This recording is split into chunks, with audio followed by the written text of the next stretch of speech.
Hello दोस्तों, स्वागत है आपका अपने चैनल स्ट्रीट ढाबा में। हम पढ़ रहे हैं ई गवर्नेंस में हमने इसमें पढ़ लिया है। जो हम पहल पढ़ रहे हैं उसमें हमने राष्ट्रीय ई शासन योजना के बारे में पूरा कंप्लीट कर लिया था। जैसे कि आप देख रहे हैं राष्ट्रीय ई शासन ये हमने कंप्लीट कर लिया है इससे पहली वाली वीडियो पे। और आज हम पढ़ेंगे ई क्रांति, जो कि हम स्टार्ट कर रहे हैं। चलिए शुरू करते हैं। ई क्रांति, जो कि ई क्रांति से काफ़ी क्वेश्चंस आपके एमपीपीएससी प्री में आने वाले हैं और आने की संभावना है, तो हमारे साथ बने रहिए। चलिए शुरू करते हैं। ई क्रांति, सेवाओं की electronic delivery. E Kranti, digital India. तो डिजिटल इंडिया मतलब हमने डिजिटल इंडिया जो शुरू किया था, इससे पहली वाली वीडियो पे जाके आप देखें डिजिटल इंडिया, इसमें पूरी डिटेल्स हमने दी है। तो ई क्रांति डिजिटल इंडिया पहल का एक अनिवार्य कह सकते हैं, अनिवार्य और महत्वपूर्ण कौन सा स्तंभ? 5 स्तंभ है या 5वां स्तंभ है। तो देश में ई गवर्नेंस, मोबाइल गवर्नेंस और देश में सुशासन की महत्वपूर्ण जरूरत को देखते हुए ई क्रांति के प्रमुख घटकों के रूप में शासन को बदलने के लिए ई गवर्नेंस में बदलाव के विजन को यूनियन कैबिनेट ने 25 मार्च, ये डेट आप याद रखिएगा, 25 मार्च 2015 को केंद्रीय मंत्रिमंडल द्वारा अनुमोदित किया गया है। तो देखिए इसमें आपका जो एमपीपीएससी प्री में यूनिट 9 है, सूचना एवं संचार प्रौद्योगिकी, उसका ही एक टॉपिक है ई गवर्नेंस। तो अब यहाँ पे आप देखिए कि इसमें अपन को डिटेल्स में देखिए पढ़ना ही है, तो क्वेश्चंस कहीं से भी कैसे बन सकते हैं, तो हमें एक एक चीज़ को पॉइंट ऑफ व्यू करके चलना है कि ये आ ही सकता है, तभी अपन सफल होंगे। तो देखिए इसमें तो अपन को याद रखना है कि 25 मार्च 2015 को केंद्रीय मंत्रिमंडल द्वारा अनुमोदित किया गया।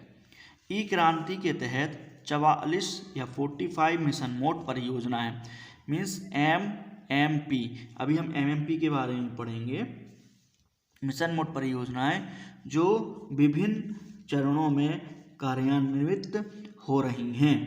ठीक है, अब इसके सिद्धांत प्रमुख हैं। तो ई क्रांति के प्रमुख सिद्धांत देखिएगा आप इधर कि सबसे पहले हमारा है क्या है? Mobile first.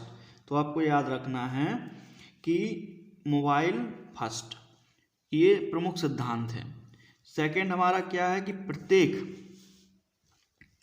प्रत्येक MMP मिशन मोड परियोजनाओं में या परियोजना में गवर्नमेंट प्रोसेस री इंजीनियरिंग, GPR, अब इसका एक फुल फॉर्म भी आ सकता है कि GPR का फुल फॉर्म क्या है। देखो पूछने के लिए कुछ भी पूछ सकता है, तो आप लोगों को याद रखना है कि क्या क्या आ सकता है।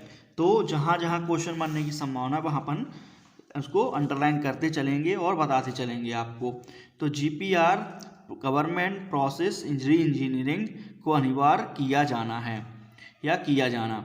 फिर थर्ड नंबर पे है आपका, ये अपना कंप्लीट हो गया। थर्ड नंबर पे है आपका अलग अलग सेवाओं के बजाय एकीकृत सेवाएं। कहने की बात ये है कि जो अलग अलग सेवाएं हैं उनको एकीकृत सेवाएं करने के बाद क्या होगा, एकीकृत कर दिया जाएगा, तो वो उसका टाइम भी अपना कम लगेगा और हमारा समय काम भी हो जाएगा।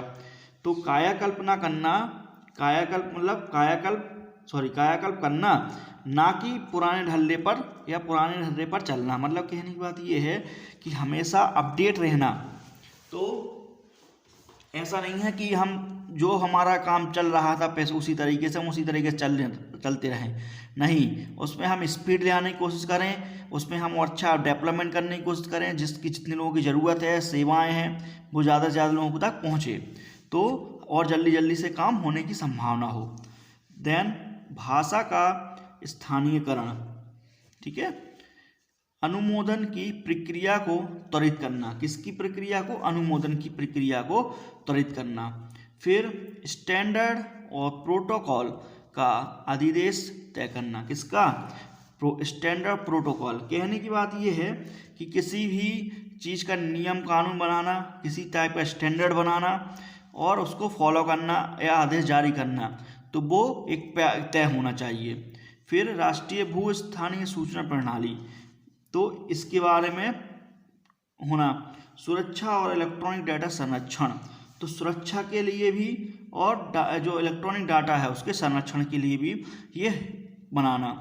देन मांग के आधार पर आईसीटी अवसंरचना, आईसीटी के बारे में हमने इससे पहले वाली वीडियो पे पढ़ाया है पूरी तरह, आप देखिए जाके। डिफ़ॉल्ट के तौर पर क्लाउड प्रौद्योगिकी का प्रयोग करना, किसके तौर पर, डिफ़ॉल्ट के तौर पर क्लाउड प्रौद्योगिकी का प्रयोग करना। तो ये कुछ इसके सिद्धांत हैं ई क्रांति के।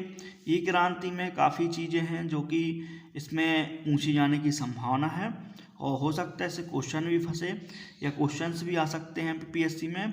तो आप लोगों को हमारे साथ बने रहना है और वीडियो को लाइक करें और हमारे चैनल को सब्सक्राइब करें।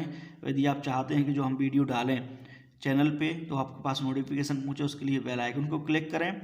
और यदि वीडियो पसंद आ रही हो तो लाइक भी करें और हो सके तो इसको ज़्यादा से ज़्यादा लोगों के पास पहुंचाएं। इससे डाटा काफ़ी मैं ढूंढ ढांड के जहाँ से भी हो रहा है, ये बहुत अच्छा डाटा है जो आपके एमपीपीएससी की बहुत इंपॉर्टेंट हो सकता है। तो इस वीडियो को समय देने के लिए धन्यवाद। आपका दिन शुभ हो। धन्यवाद।